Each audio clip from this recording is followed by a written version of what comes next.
This episode of the Media Leader podcast was edited by our production partner Trisonic. And if you're looking for podcast production support, we highly recommend them. Find them at trisonic.co.uk. A lot of the certainties are not certain at all. A lot of our business works on a set of heuristics that are not necessarily as true as they were once believed to be because of the way things are changing so fast. Hello and welcome to the Media Leader podcast again. I'm Omar Oakes, founding editor of the Media Leader. We launched the Media Leader 2 years ago with a promise to be a publication for the media and advertising industry that would champion disruption, inclusion, courage and excellence. And in this Monday edition of the podcast, we interview some of the media and advertising world's most interesting, influential and innovative people. And today is no exception. I'm thrilled to be joined today by the legendary Sue Unerman. Sue is well known across the industry as a progressive thinker, a media strategist, and beyond the industry, actually, thanks to the book she's written as an author about workplace culture and inclusion.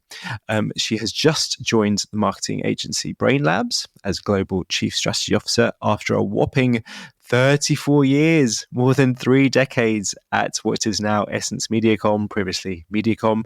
And amongst her many accolades, Sue is a Cannes Lions Competition for Good winner. She's just been a Glass Lions judge, fellow of the IPA, and has also co-authored 3 best-selling books, Belonging, The Glass Wall, and Tell the Truth, with the 4th book, which we're going to talk about, is due to be released in September, A Year of Creativity. So hello, Sue. We'll get into what you've got cooking and your latest book. But first of all, where does the podcast find you today? I'm at home today, working from home in northwest London. It's a bit warm. It's London's done that thing, hasn't it, really quickly, when it's gone from it's sunny and everybody's got a smile on their face to actually it's really a bit hot and none of us got air conditioning. But not to complain. How are you, Omar? I'm fine, thanks. In a similar position where you have the second day of heat in London and you realise that our houses are not built for it. So as well as not having air conditioning, we've got, brick-made houses with not enough windows or sometimes too many windows. And we're all kind of suffering a little bit. But hey-ho, first world problems. And it's been an eventful summer for you, hasn't it? So you've just joined Brainlabs, teaming up with founder Dan Gilbert and your old Mediacom colleague, Stephen Allen. So why Brainlabs and what do you plan to do there? Well, for me, it was, it's all been quite a sudden process of decision-making. 34 years is a long time to be at one agency. And although the agency changed and evolved and changed names, and my role changed and evolved and I guess got broader, I reached the point in March, but only in March, when I thought, no, I'm interested in changing now and perhaps starting a new chapter. And I think a lot of people, because of my advanced age, thought that that new chapter would be stepping away from the industry. But in fact, very much the opposite. I have seen Steve Allen on occasion ever since he left. We perhaps have a walk a couple of times a year. And this March, I said to him, have you got any opportunities? And he said, it's the first time I've said that to him, really. And he said, funny you should say that. And a conversation started. I had made the decision that I was going to leave. The conversation started with him. It then progressed to all sorts of other conversations, which was really nice. I was in conversations with a number of people over the next few weeks and months.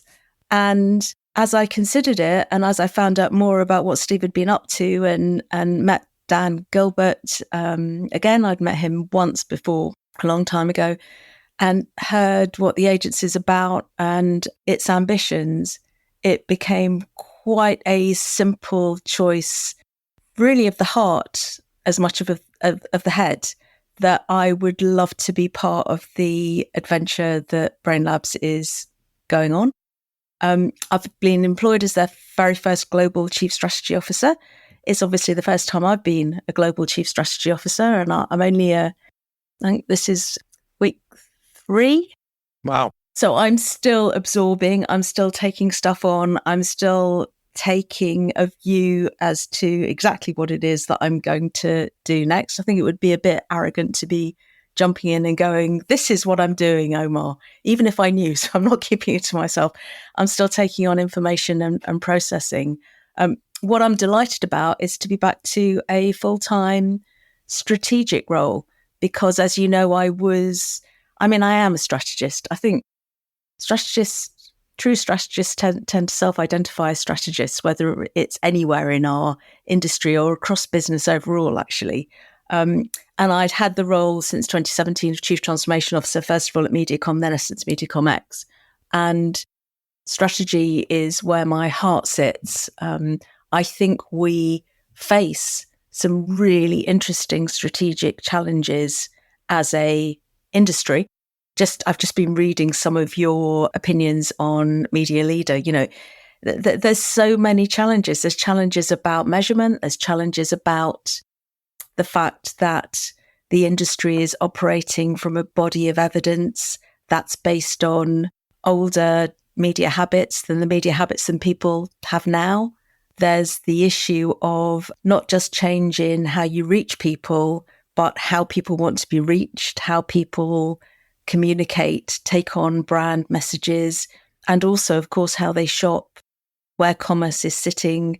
There's just so much change that it's a really exciting time to be able to work with, a very bright set of colleagues to reinvent what media strategy is, I think. Yeah, it's a particularly interesting marriage, if you like, with this newer agency that Dan Gilbert has created.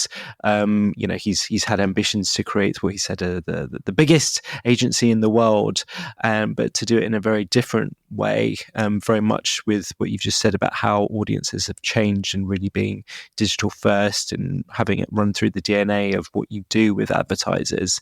Do you think, firstly, WPP, 34 years, what's it like after leaving somewhere after 3 decades? Do you have, what was your last day like? How did it feel to leave? I think I was ready to leave. People have asked me this and sort of saying you're very emotional. Felt a bit like when you leave school and you've got different plans for the future. It felt like, it was really interesting time, but time to move on. It was my last week that was weird. So the week before my last week was Cannes. And as you said, I was judging the Cannes Glass Lions, which was the most amazing, epic experience. And I learned so much from that. And it wasn't just the work and seeing the work. It was how the jury was made up, and we were famously kind of like the poster child for the industry in terms of diversity. So that we just had one man on the Glass Lion jury, and Suresh is really interesting, who works out of McCann in New York. And of the rest of us, there was just so much difference in where we came from. So one of our judges, my is a creative director from Japan, doesn't speak very much English, so she brought her translator with her. Rafaela, who brought her 2-week-old baby with her into the jury room, so she was sort of breastfeeding 1 minute and then firing difficult questions at the live presentations another minute.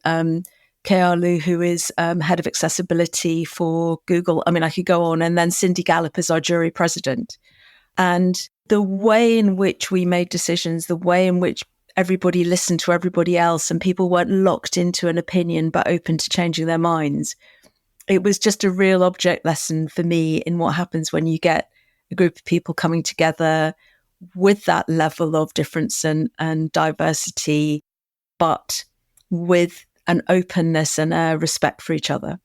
So that was an amazing experience. And I think people always come back from Cannes judging going, I love, I've got new best friends. They're my jury members. But it really was. It taught me about creating arguments, listening, being evidence-based, being open to change. I think my opinions changed across the week. I think everybody's opinions changed across the week. And then I had my final week. And I really only had a little bit of like client stuff that week because, of course, it was my last week. And so I went to, very kindly, lunch and had coffee and drinks a lot. And that's not normally what I do. I mean, normally there's more work, more, I suppose some people would call that work. There's more, focused work in my day.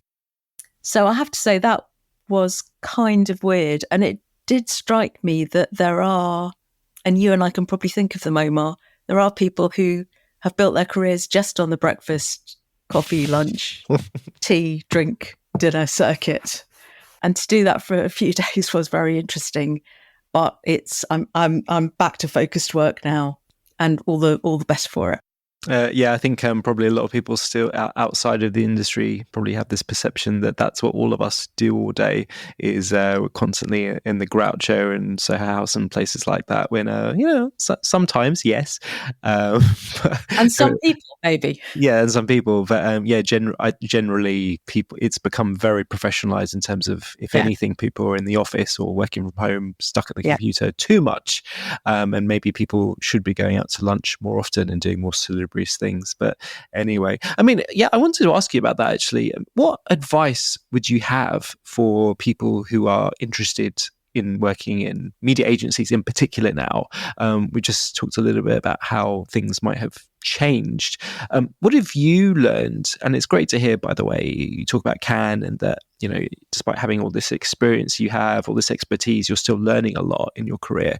What have you learned that maybe wouldn't be obvious to people who are thinking about coming into this industry from the outside?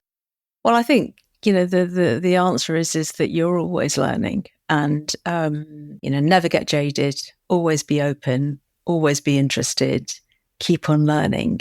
And I think, our industry is still quite opaque to people who come in from the outside, and people still tend to come in, slightly accidentally. They might know someone who works in the industry, or they might come in via an influencer route. But the courses that I've seen in terms of media studies struggle to keep up, I think, with the pace of change that's actually going on in the industry. I mean, particularly at the moment. And I guess what I've learnt really sort of this year is, first of all, that you can and should reinvent yourself. I'm a fan of that. I'm a fan of getting to a stage perhaps where you feel like you're on top of things, and then either creating a new challenge for yourself or putting yourself into a situation where you're facing lots of challenge. And there's sort of an open-mindedness that I think is important to anyone that wants to join our industry.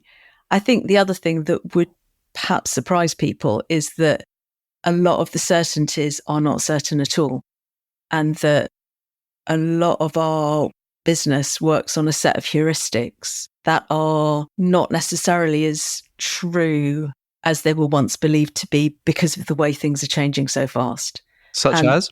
Well, you were talking about the fact that sit on a bus, sit on a train, and there's lots of people who are glued to content that they've downloaded onto their phone, but that's not being counted when people are talking about how you reach people.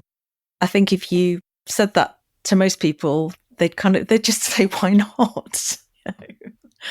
I think measurement is becoming more difficult because of all of the data than it ever was.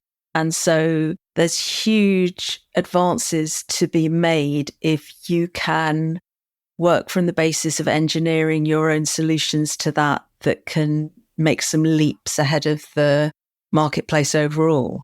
Because the other thing that's clearly really true at the moment is that businesses that are built on AI, rather than businesses that are kind of importing AI as a last minute thing, are going to have some advantages. And what I mean by that is that, AI and Gen AI it was maybe the biggest buzzword of the last few months. Yeah. I went to a Deloitte reveal of some research that they'd done, which was talking about how people across industry overall and businesses overall are and are not using AI. And there's more people that have heard of it than are regularly using it, of course. There are a handful of businesses, I think, of which Brainlabs is one, who have built product using AI, for as long as they've been going. And we're going through, I think, a period of change where the old certainties are becoming less solid, and we need to speed up our understanding of what reality really is now. Yeah, the AI is a good example actually, because years ago I had a tech beat. I was writing about technology in advertising, I remember that. and yeah, and so I'd actually be writing about AI quite a lot, long before the days of ChatGPT, bars, and all these LLMs that people get very excited about. And I was writing about things, how there were these AI generated algorithms for even hiring people, where wanting to create a more diverse talent pool, and all sorts of issues, why that didn't work in practice.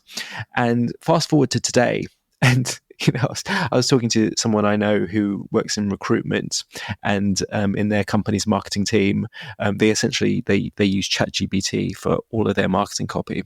And as you might expect, I took a look at it, and in my opinion, it's not very good. And it seems to where we are with the AI piece now. It's, to your point, the people who are getting very excited about the hype and haven't been doing this for years. They're using these off the shelf AI platforms as shortcuts for things that they don't know how to do manually. And you have to be able to do the work and know what is a great piece of writing, what is a great what makes a fundamentally sound algorithm for whatever application you're trying to build, before you unleash an AI to build it. So we're in this kind of like this huge ignorance gap, this chasm, if you like, that's evolving. And Brainlabs is one of those companies that's been doing it for years and years. It's really going to put a company like that in good stead versus ones who are maybe dabbling and not really knowing what they're doing. And I just think on that front as well, not to digress off, but the whole issue about when the internet becomes full of content that's created by AI, where truth actually sits. And, people have said in the past, the internet will eat itself. I can really see itself eating itself now. And I've had some shocking hallucinations through my experimentation with Gen AI. And the thing is that I caught it and didn't use it. If somebody doesn't catch it, and that hallucination, which is basically an expression for it's made it up and it's not true, then gets published on the internet, then it is true. And I think that change is going to happen really, really fast. So they say that by the end of 2025, 90% of the content on the internet have been generated by Gen AI, which is mind-blowing. I believe on average, it can be relied on in terms of 70% accuracy at best at the moment. So where does that take you in a year's time? Yes, and even if it were closer to 100%, you've still got the issue of creating a lot of noise, mediocre content, and you on any social feed you can see a lot of that already. Whether it's LinkedIn, Instagram, Twitter, X, there's just a lot of really low value, mediocre content. Yeah. Which, I said at the top of the conversation, our publication stands up for disruption, courage, and excellence in media. And we champion quality media, in air quotes, a lot of the time. And we don't do that because we're all fuddy-duddies and we want to return to the good old days. It's because if we reduce media to a lot of trash, noise, grey stuff online, then nobody's going to want to consume it. And that's not good for our business. And you talked about the changing role of strategy before. I mean, where do you even start as a strategist nowadays? I often hear complaints from people on the advertiser side that there aren't enough people who can see the bigger picture. Too many people who may become experts in one particular platform or planning technique, especially when it comes to digital. Where do you see strategy within media going nowadays? So I actually think media strategy is exactly the same as it ever was, which is for me, and good strategy, a good media strategy will give you a competitive advantage.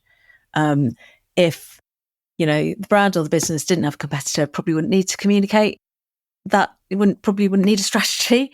But in a incredibly mature market for most brands and products, where if you do have a product advantage, it usually doesn't last very long, and somebody else just jumps on it and replicates it. That's where brands and businesses need to have a strategy that will give them competitive advantage. So that's the same as it always was. The starting place is probably the same as it always was, which is the audience. So, the job when I first started out in the industry over 34 years ago was to communicate in a way that would make person A buy product B. And the way to do that was right time, right place, right message. That's all still true. What's changed is the ability to gather signals and understanding and intelligence about the right time, the right place, the right message, the right person has gone up exponentially. And finding a way to digest and see the signals in all of that data and all of that noise, that's the task of the strategist. And it should feed and be fed by creative strategy. It should be fed by, and then it should feed data strategy. And it needs to a media strategist needs to have an understanding of all of the potential ways in which you can communicate. Which again, when I started out, was relatively narrow and simple.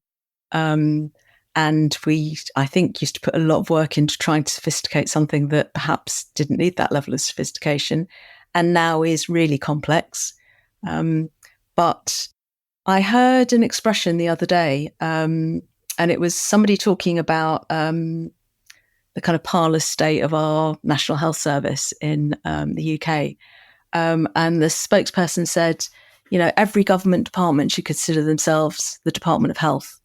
Every government department has got a role in either preventing, illness or helping illness, whether that's, the DWP, whether that's the, Department of Education. Everybody's got a role. And it really did make me think that every single department within an agency, every single media channel, in the broadest sense, every distribution channel has a role in the health of the business and the brand that we're advertising for.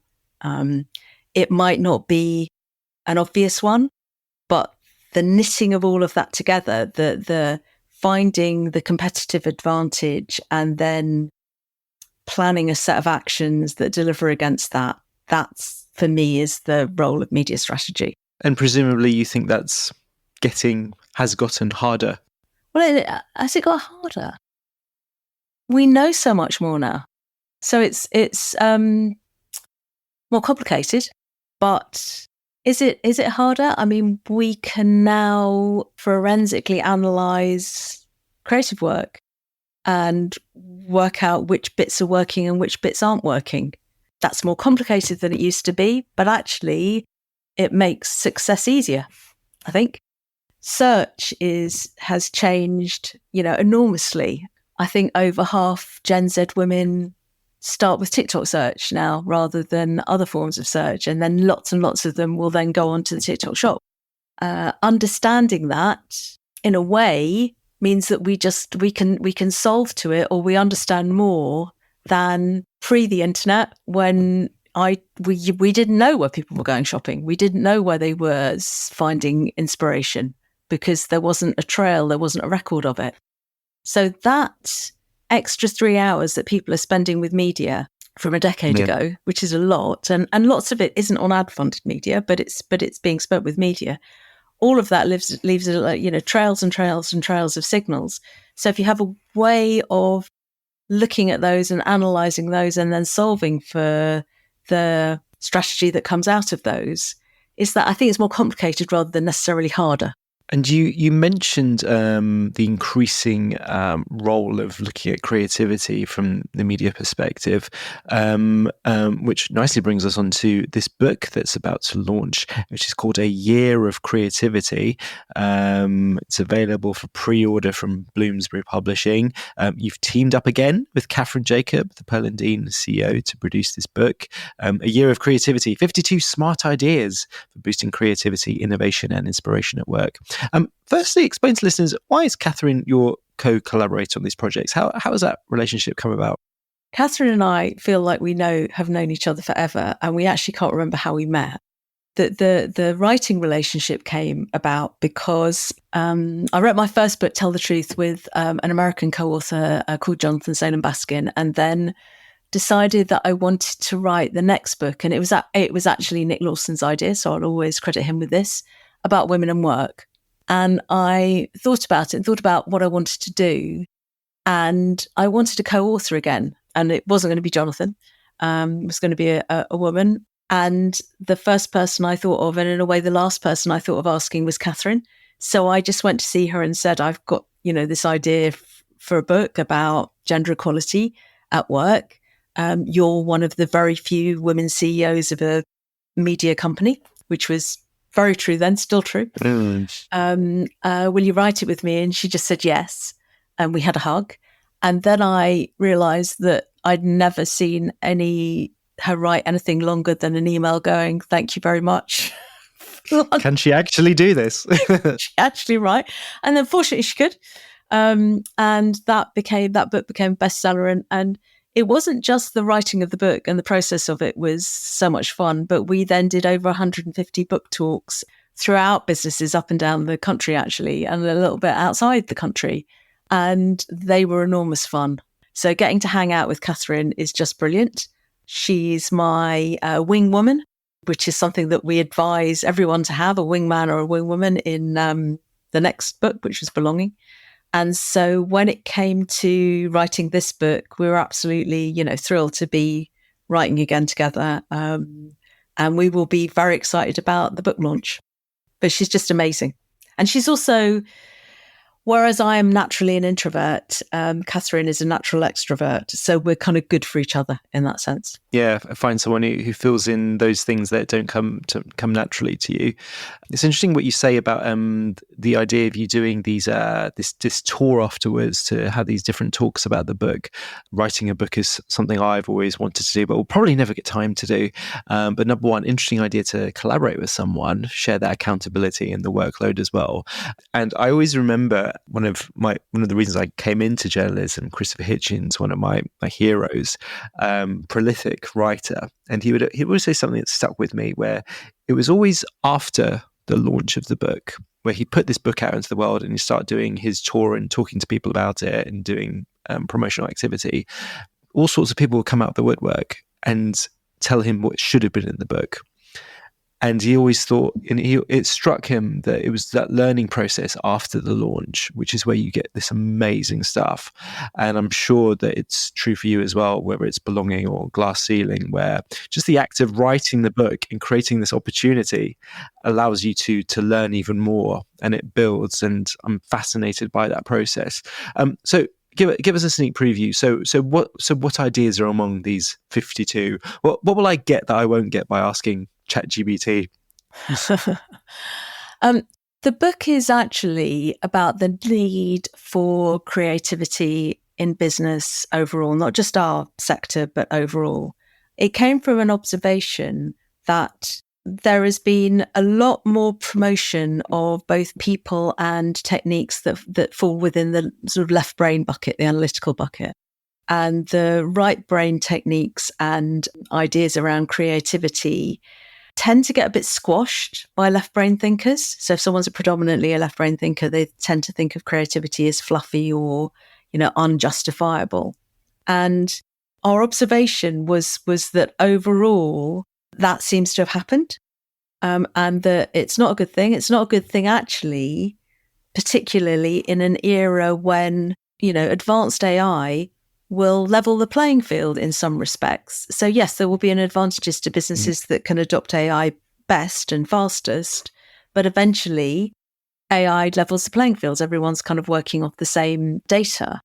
And that's where creativity and instinctive leaps actually become important. So this is a championing of those techniques, and that's what the first two chapters is about.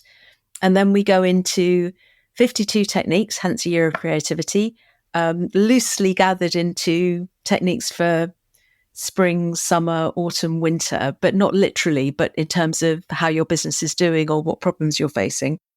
And we're big fans of storytelling in terms of change and trying new things. And so there we tell a story about each one of those techniques and then give some very clear ways in which you can apply that both to your team, to your business, to your approach to a problem that feels unsolvable.